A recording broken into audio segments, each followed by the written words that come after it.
Welcome to a place where hearts unwind, infinite threads that gently bind, love and compassion in every line. Together we rise through space and time. Welcome back to Infinite Threads. I'm your host, Bob. There's something that happens to us when the world feels uncertain. You can almost feel it in your chest before you can name it. A tightening. A sense that something isn't quite steady.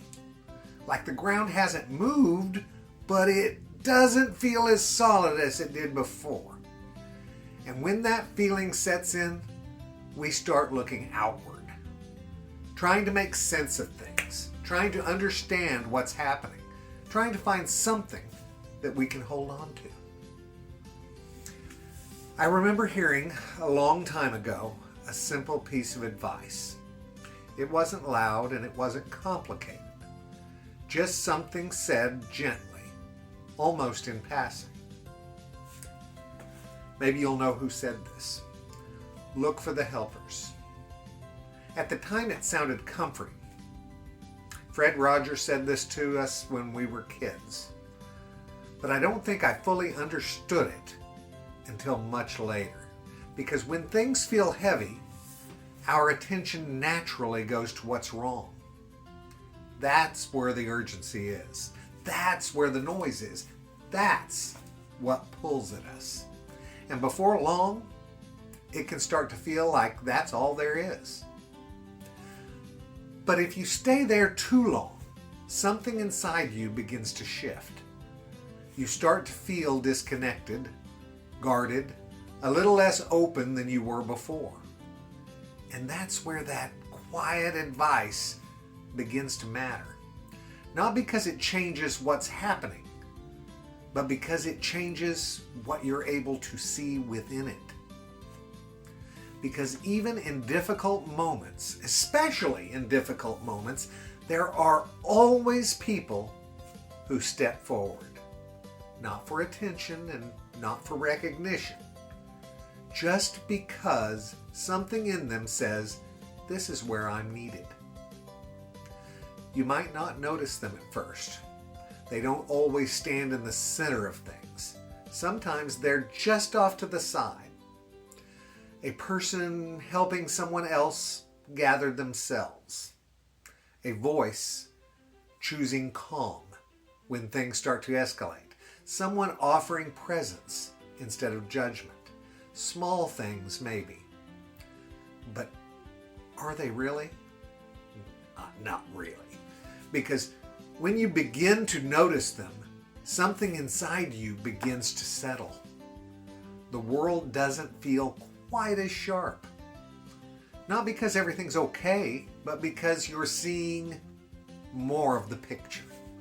You're seeing that even in moments that feel fractured, there are still threads holding things together. Still people that are choosing care. Still moments of quiet steadiness. And that does something important. It reminds you that humanity hasn't disappeared. It reminds you that kindness is still active. It reminds you that not everything is moving in the same direction. And over time that changes the way you move too. You become a little less reactive maybe. A little more grounded, a little more willing to stay open even when it would be easier to close off, because you've seen something that steadies you, and that's something real. And then almost without noticing, you begin to shift from observing to participating, because once you've seen the helpers, it's hard not to recognize the moments where you could be one. Not in a big dramatic way necessarily, just in the same quiet way you first noticed. The way someone once showed up for you, maybe. The way someone steadied a moment without making a scene. The way someone chose care when it would have been easier not to. And guys, that's how it spreads. Not through grand gestures, but through presence, through awareness, through small, steady choices that ripple outward in ways that we don't always see. So if things feel uncertain right now, if the world feels heavier than usual, if it's hard to know where to place your attention, start there. Look for the helpers, not to escape what's happening, but to remind yourself of what's still true within it. That there are still people who care, still people who show up, still people who choose something better, even in difficult moments. And maybe, as you begin to see them more clearly, you'll find something else too. A quiet place inside yourself that knows that you can be one of them. Love you guys very, very, very much. And you know what I need you to do. Go out and pass that on, okay? Later, Gators. Bye-bye.